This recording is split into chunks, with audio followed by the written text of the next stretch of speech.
Doctor صاحب آج آپ نے علی کا نعرہ مارنا اور میرے ساتھ نماز پڑھنی ہے۔ چاچا جی میرا دل کردا تسی احمدی ہو جاؤ۔ اس کی یہ بات، اس کی لجاجت میرے دل پہ اثر کر گئی۔ کہ قادیانی کی نشانی ہے۔ ایک تو یہ کہ تم مسلمان ہو جاؤ، دوسرا یہ کہ وہ دروازہ کھلا ہے کہ مسلمان ہو جاتا ہوں۔ کہتے کلمہ پڑھو پھر۔ میں نے کہا لا الہ الا اللہ محمد الرسول اللہ۔ کہتا مرزے کو گالی نکالو۔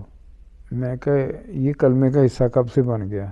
کہ سانو مرزا صاحب کوئی دانے نہیں دیندے، الٹا چندے لیندے۔ شاہ جی اج نعرہ وجے گا تے علی دا ہی وجے گا، اٹھو مارو نعرہ۔ میں کہ علی دا، علی آؤ اٹھو۔ میں اٹھاواں تو شاہ ہوری ٹھلے پہ گئے۔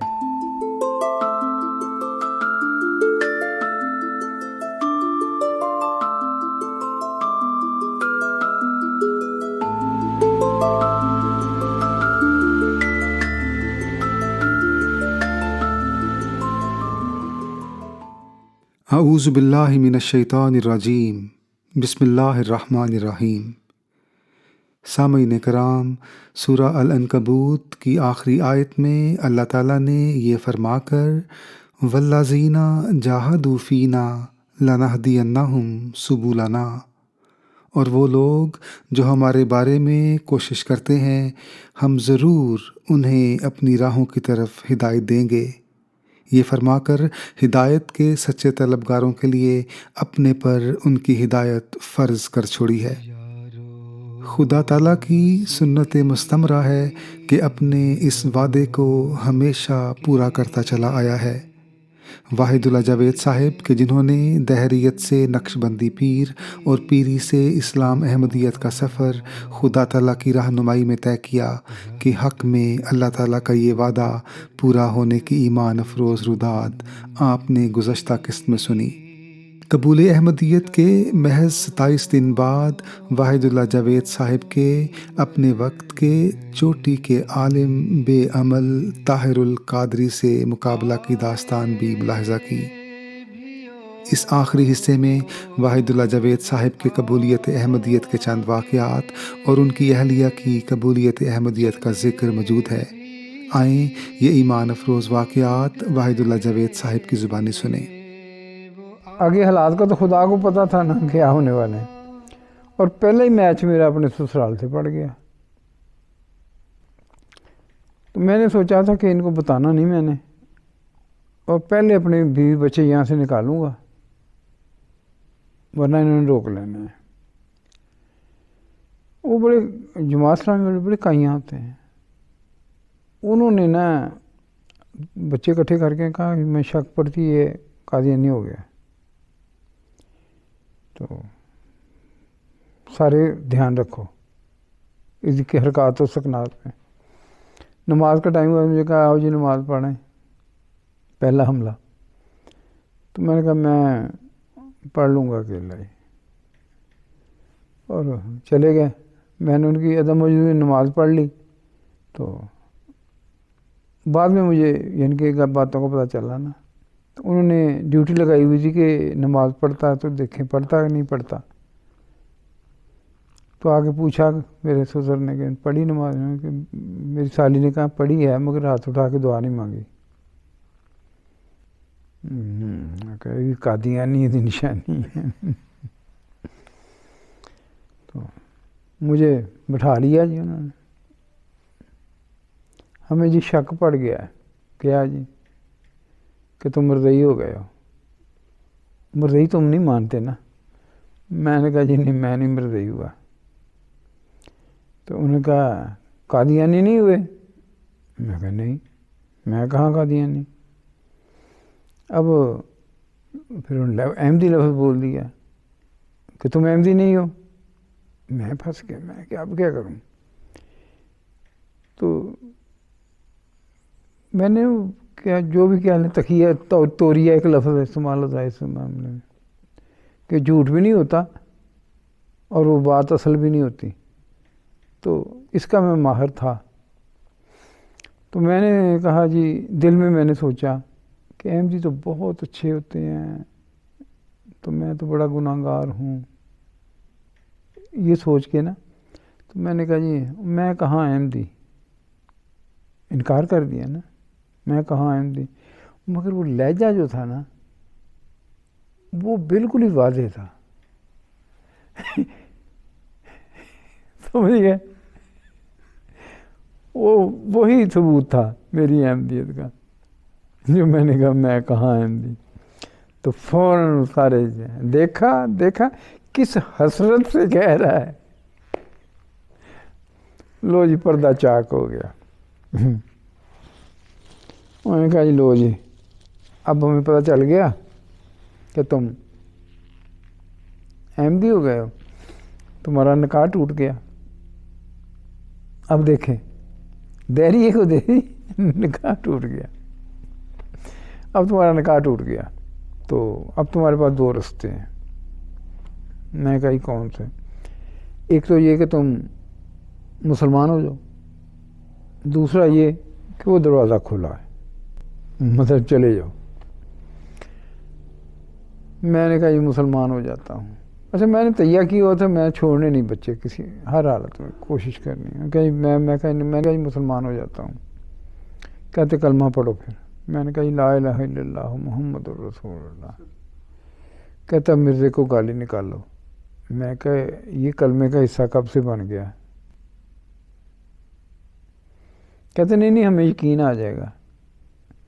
میں نے کہا آپ میرے مزاج کو جانتے ہیں، میں احمدی نہ بھی ہوتا میں پھر بھی کبھی نہ گالی نکالتا، تو اب میں کیسے نکال سکتا ہوں؟ یہ کوئی معیار تو نہیں ہے۔ کہتے پھر ہمیں کیسے یقین آئے گا کہ تم نے احمدی چھوڑ دی ہے؟ میں نے کہا ہاں میں طریقہ بھی بتاتا ہوں اور یقین بھی دلاتا ہوں۔ ڈاکٹر صاحب یہ بات غور سے سننے والی ہے۔ میں نے کہا جی دیکھیں میں اگر احمدی ہوا ہوں نا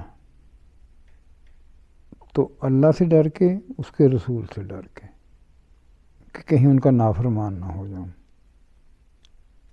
اس ڈر سے۔ جو میں نے جرم کیا آپ کے خیال میں کہ میں نے بہت بڑا جرم کیا نا، جھوٹے نبی کو مان لیا، کہتے ہاں، تو میں نے کہا اگر میں ڈر کے ہوا ہوں نا، اس نے بات کاٹی پھر میرے سالے کی میں بات بتا رہا تھا کہ اس نے کہا کہ نہیں تم ڈرے نہیں، تم ویسے ہی بیوقوف ہو۔ تو میں نے کہا جی ٹھیک ہے میں بیوقوف ہوں، مگر ایک بیوقوف کو اور جانتا ہوں۔ کہتے وہ کون؟ میں نے کہا جی اس کا نام تھا عبداللہ بن مسعود۔ وہ ایک گلی میں سے گزر رہے تھے، مسجد رسول پاک صلی اللہ علیہ وسلم مسجد میں تھے اور وہ بھی گلی میں ہی تھے، تو ان کے کان میں آواز آئی بیٹھ جاؤ۔ رسول پاک نے کسی اور کو کہا تھا، مگر جب ان کے کان میں آواز پڑی بیٹھ جاؤ تو وہیں بیٹھ گئے سڑک پہ، گلی میں ہی جہاں بھی تھے۔ تو لوگوں نے ان کو کہا کہ وہی جو تم مجھے کہہ رہے ہو کہ وہ تو اندر ہیں، نہ تمہیں دیکھ رہے ہیں، نہ انہوں نے تمہیں پکارا ہے اور تم یہیں بیٹھ گئے ہو۔ تو انہوں نے کہا کہ میرے کان میں جب رسول کی آواز آ گئی بیٹھ جاؤ تو پھر ان گھٹنوں میں طاقت ہی نہیں رہی کہ یہ کھڑے ہو جائیں۔ اب میں جس طرح وہ گھٹنوں کے بال یا پھدکتے جس طرح بھی گئے، وہ پھر مسجد میں ایسے ہی گئے۔ اور اس وقت جو لوگ ان کو بیوقوف کہہ رہے تھے، آج تاریخ انہیں کہہ رہی کہ انہوں نے حق ادا کیا ہے۔ تو اگر یہ بیوقوفی ہے رسول پاک صلی اللہ علیہ وسلم کی آواز پہ لبیک کہنا، تو ٹھیک ہے میں ہی بڑا بیوقوف ہوں، میں نے تو اس لیے احمدیت قبول کی ہے۔ میں نے کہا ٹھیک ہے، اب اگر میں ڈر کے ہوا ہوں احمدی، تو آپ کا کام ہے مجھے مزید ڈرا دینا کہ تم نے اتنا بڑا کفر کر لیا، تم نے جھوٹے نبی کو مان لیا، تمہاری تو یہ سزا ہے۔ سزا تو ہونی چاہیے نا کوئی اس کی، جتنا بڑا جرم میں نے کر لیا اس کی سزا قرآن حدیث عقل میں تو ہونی چاہیے نا۔ تو میرے سر نے حافظ قرآن تھے، وہ کہا تھا کہ یہ جو حضرت ابن عباس تھے نا، ان کو اتنا عبور تھا قرآن پہ، وہ کہتے کہ میرے اونٹ کی اگر رسی بھی گم ہو جائے تو میں ڈھونڈ لیتا ہوں قرآن سے۔ میں نے کہا یہ کہا تھا آپ نے؟ کہتے ہاں کہا تھا۔ میں نے کہا پھر جھوٹے نبی کو ماننے کی سزا تو قرآن میں ہونی چاہیے نا کوئی نہ کوئی۔ اتنا بڑا اگر اونٹ کی رسی مل جاتی ہے تو جھوٹے نبی کو ماننے کی سزا نہیں ہونی چاہیے قرآن میں؟ کہتے ہونی چاہیے۔ میں نے کہا ٹھیک ہے، پھر آپ مجھے وہ آیت بتا دیں جس میں جھوٹے نبی کو ماننے کی سزا ہو۔ تو میں نے کہا میں تو ایک منٹ بھی نہیں لگاؤں گا، بے شک وہ اتنی سی ہو کہ اللہ پاک 1 سیکنڈ کے 1000ویں حصے کے لیے اس سے منہ پھیر لیں گے جس نے جھوٹے نبی کو مانا ہو۔ میں کہا میں پھر بھی چھوڑ دوں گا۔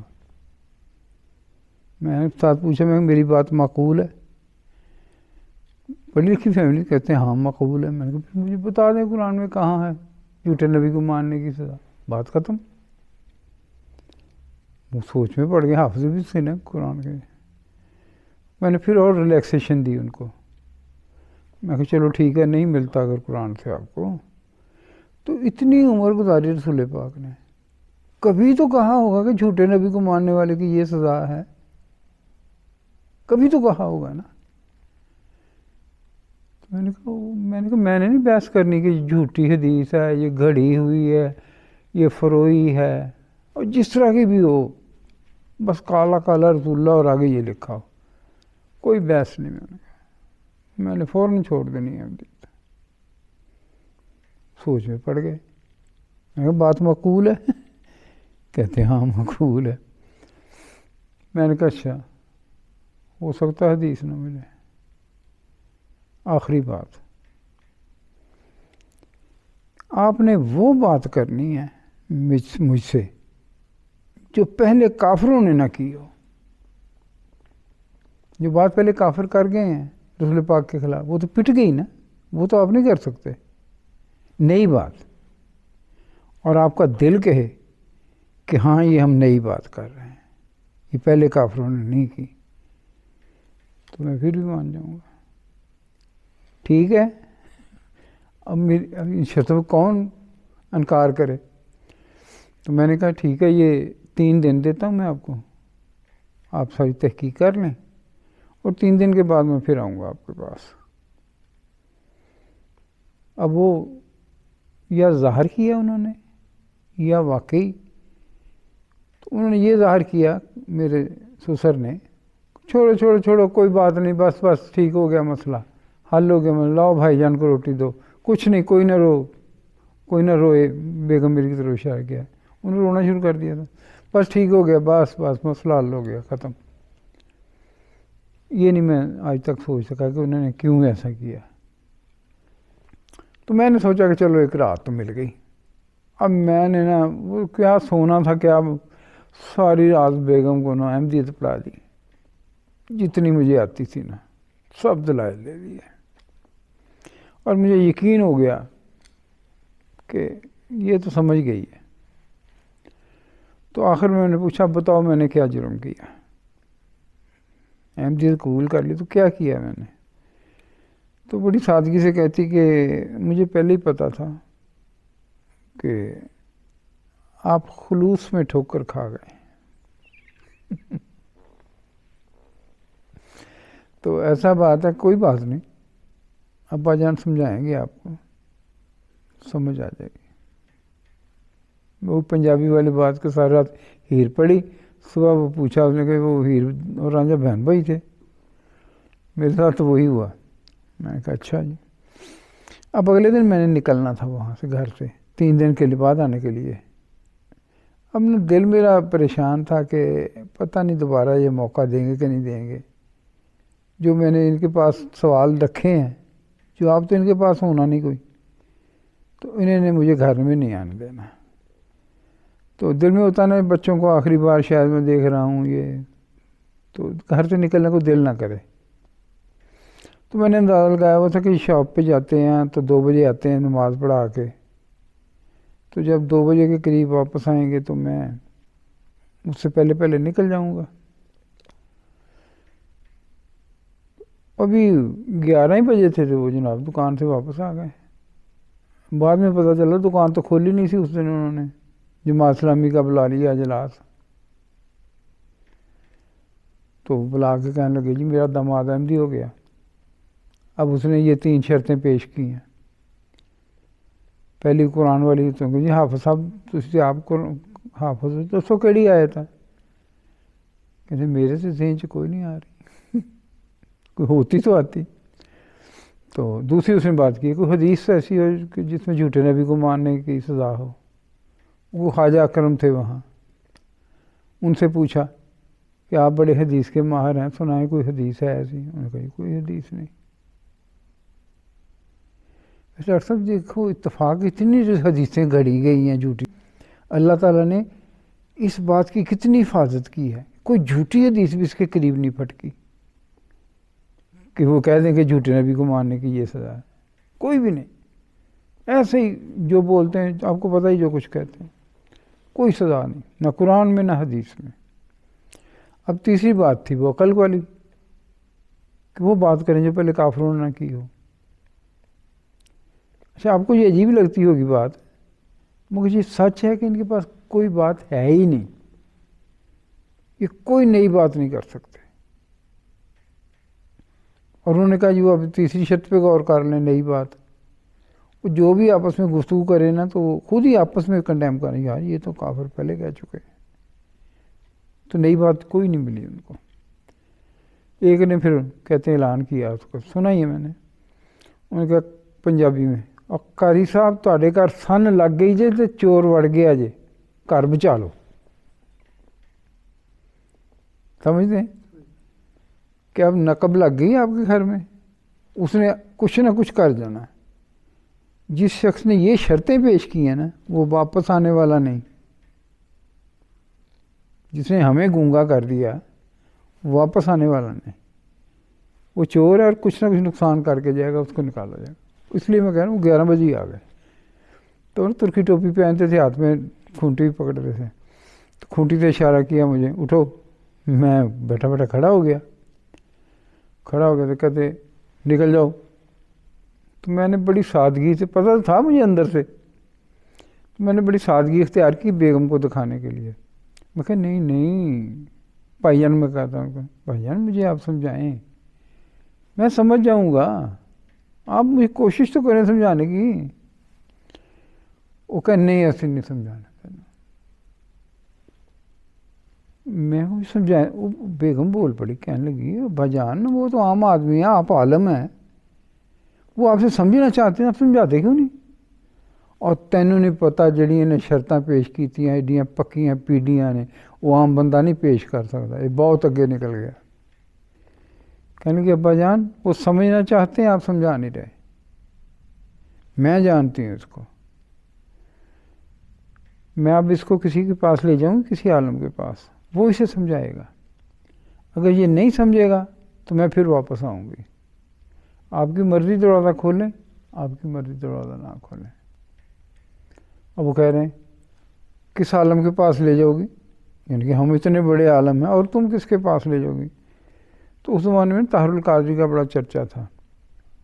تو کہنے میں اس کو طاہر القادری کے پاس لے جاؤں گی، وہ سمجھائے گا اسے. اب وہ بھی نہیں کہہ سکتے تھے کہ وہ جاہل ہے.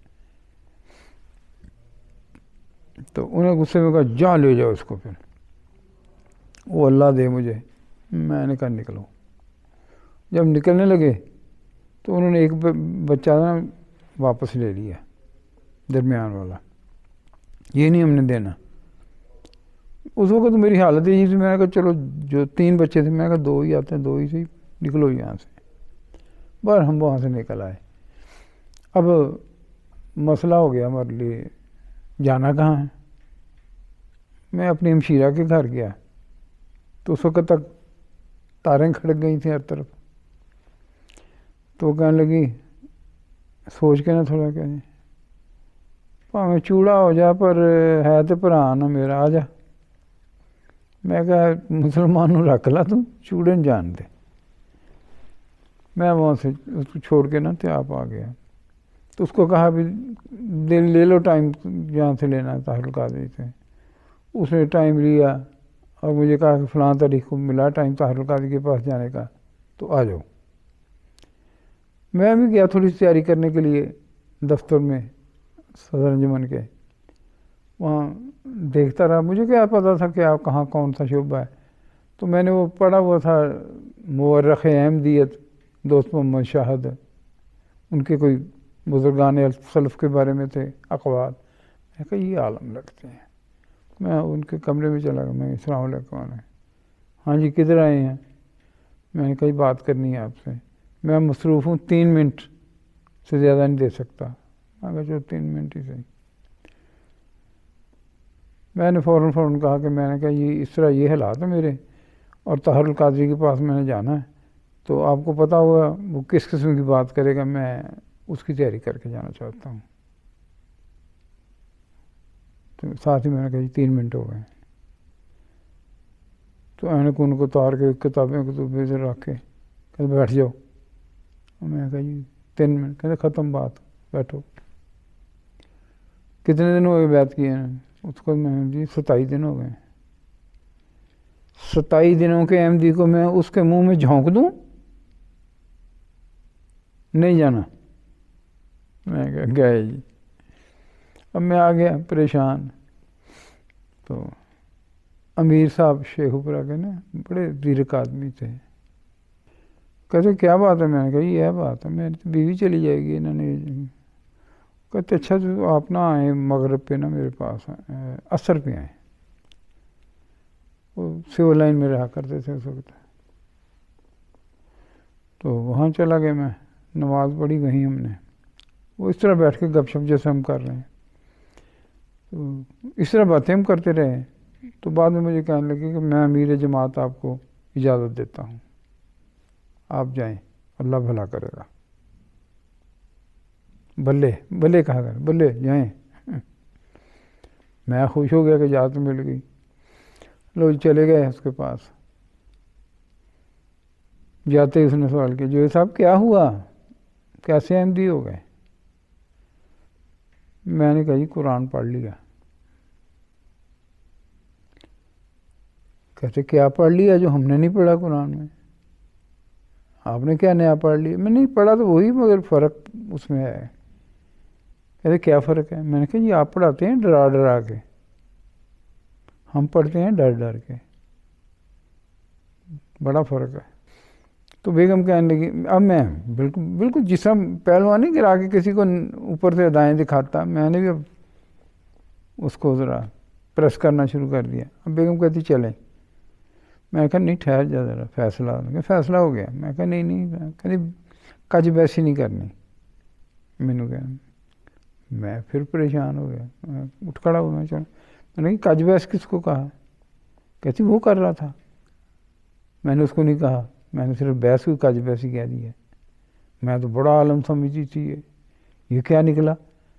میں نے کہا جتنا تم سمجھتی یہ اس سے ہی بڑا تھا. کہتی کیا ہوا پھر اس کو؟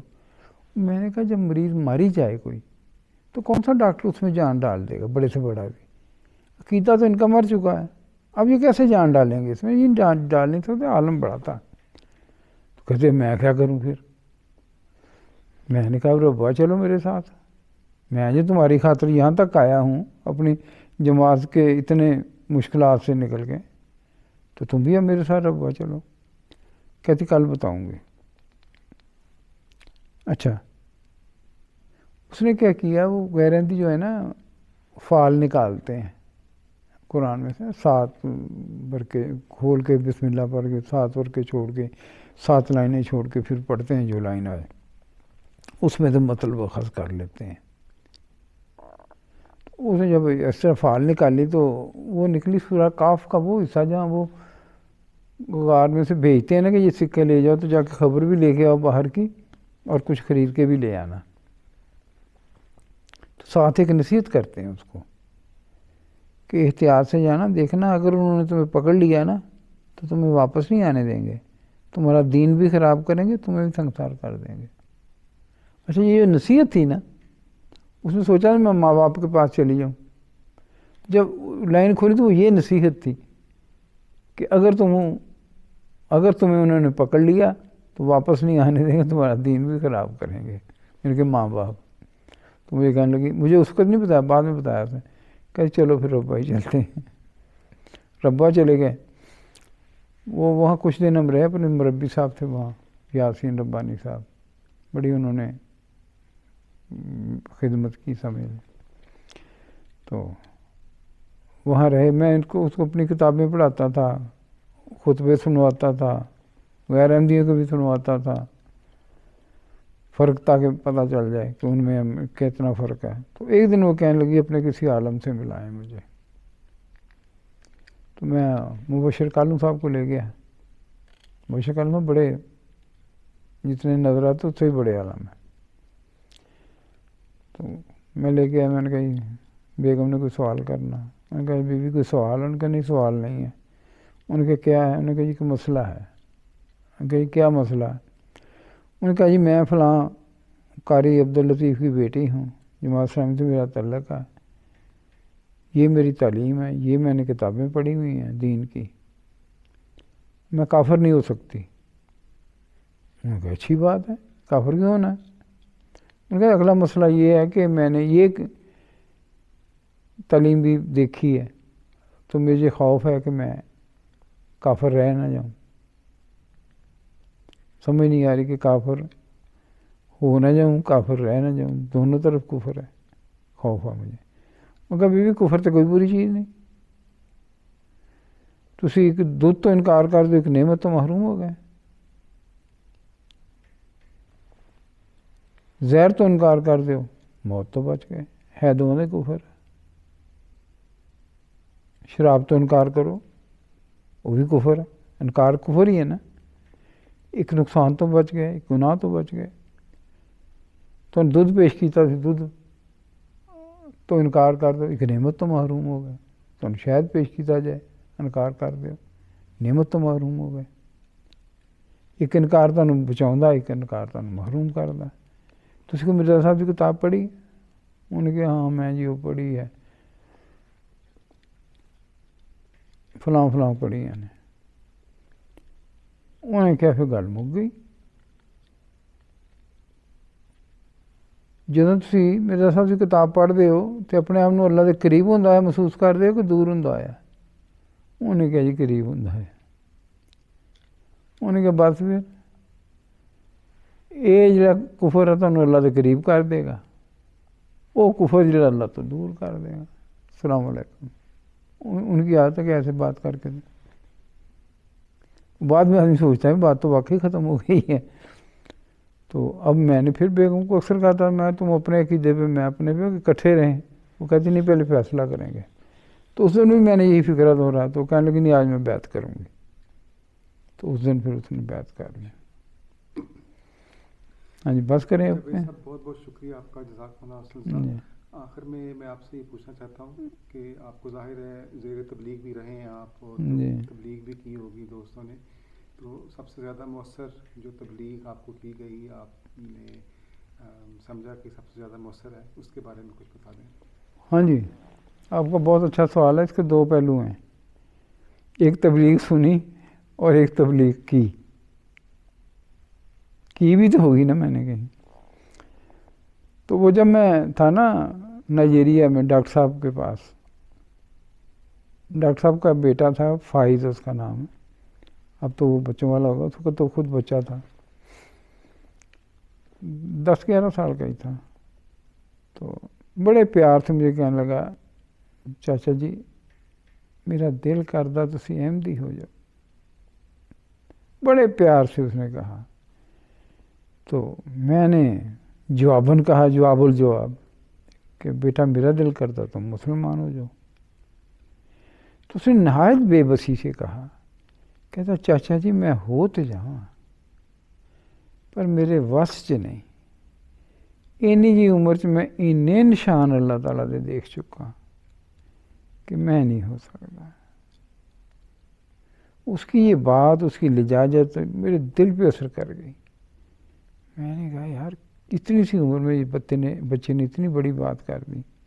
یہ تو ایک ہوا. اب دوسرا ایک بات ہے, وہ دلچسپ ہے, وہ اچھا ہوا آپ نے یہ سوال کر لیا کہ تبلیغ کی بھی تو ہوگی نا میں نے کسی کو. میرے ایک دوست سے, وہ نا کلینک کرتے تھے پاکستان میں نا, یہ پاکستان میں ہے ایسا کہ ڈال لیتے ہیں کلینک سا, بعض مستند ہوتے ہیں بعض نہیں بھی ہوتے، وہ چلتا ہے وہاں. تو وہ کلینک کرتے تھے، تو ایسی جگہ ان کی تھی وہ کلینک کہ جہاں ارد گرد سارے نا غیر احمدی تھے اور اکثر شیعہ تھے. تو انہوں نے آپس میں نا گٹھ جوڑ کیا کہ یہ جو آئے ہیں یہاں ڈاکٹر، یہ تبلیغ کی غرض سے آئے ہیں، ورنہ یہاں تو کوئی ضرورت نہیں.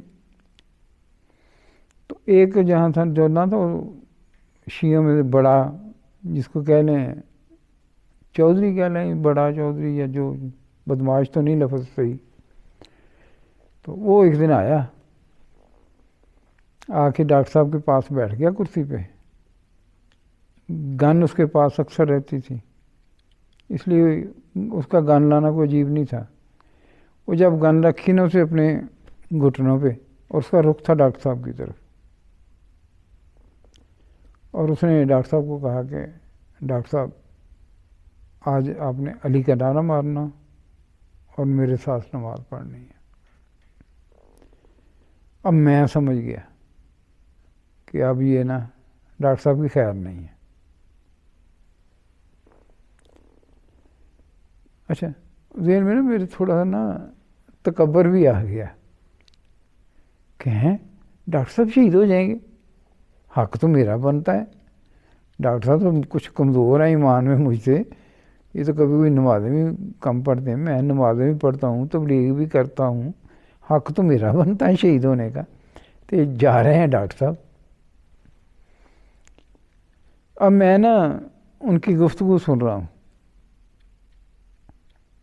ڈاکٹر صاحب کہہ رہے ہیں کداں شاہ جی پھر میں کداں نعرہ مار سکنا، تمہیں پتہ میں احمدی ہیں. انہوں نے کہا نہیں، اج یہی ہوئے گا فیصلہ کہ اج علی کا نعرہ بجے گا. وہ کہیں کیسے؟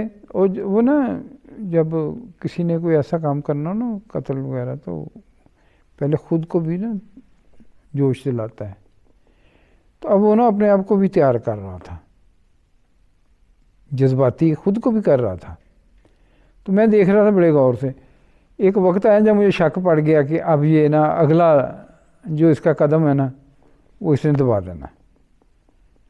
تو وہ میں نے انٹرپٹ کیا اس کو بڑے زور سے. میں کہا شاہ جی اج نعرہ بجے گا تے علی دا ہی بجے گا، تے جے تسی دوڑے تے پھر تہاڈا بھی جمنا کوئی نہیں. اب ٹیمپو ٹوٹ گیا اس کا. اب وہ میری طرف مخاطب ہوا، کداں خان صاحب؟ میں کہا علی نو جان دے ہو؟ کہتا شیر خدا. میں کہا نہیں، باب العلم بھی. کہتے ہاں جی، رسول پاک مدینہ العلم تے مولا ہے شیر خدا باب العلم. میں کہا انہوں نے علم تو کوئی شک نہیں، انہوں نے منن والے ہو؟ کہتے ہاں جی منن والے ہیں. میں کہا پھر گل ایک سن لو، پھر علی کا نعرہ ماریں گے. کہتے کی؟ میں نے کہا انہوں نے نا ایک دہریے نا ہو گئی گفتگو. دہریہ کہے اللہ نہیں ہے، وہ کہنا اللہ ہے گا. جو بحث لمبی ہو گئی تو تمہیں پتہ پھر وہ باب العلم سن. کہنا ہاں. میں کہا انہوں نے ایک طریقہ لبھیا انہوں قائل کرن دا، وہ بڑا اچھا طریقہ سی. کہندا کی؟ میں کہا انہوں نے کہا چل تیری من لی بھی اللہ نہیں ہے، تو مینوں کوئی نقصان ہے؟ میں جڑی زندگی گزار رہے ہیں مینوں کوئی نقصان پہنچ جائے گا جی اللہ نہیں ہے؟ تو انہوں نے کہا نہیں جی تمہیں کہدا نقصان، مر گئے مٹی ختم. انہوں نے کہا جے ہویا اللہ میاں، پاسبلٹی بھی تو ہے نا، تیری میں منی ہے، تو ایک اور کر جے ہویا اللہ میاں پھر. وہ کہتا پھر میں مر گیا. انہیں کہا پھر کون خشکی تے کھڑا، کون حفاظت چ کھڑا، تو کہ میں؟ انہوں نے کہا اے علی تو حفاظت چ، میں خطرے چ. انہوں نے کہا میرے نال کھڑو آ کے. میں کہا بندے نے خدا نو مان لیا، مسلمان ہو گیا.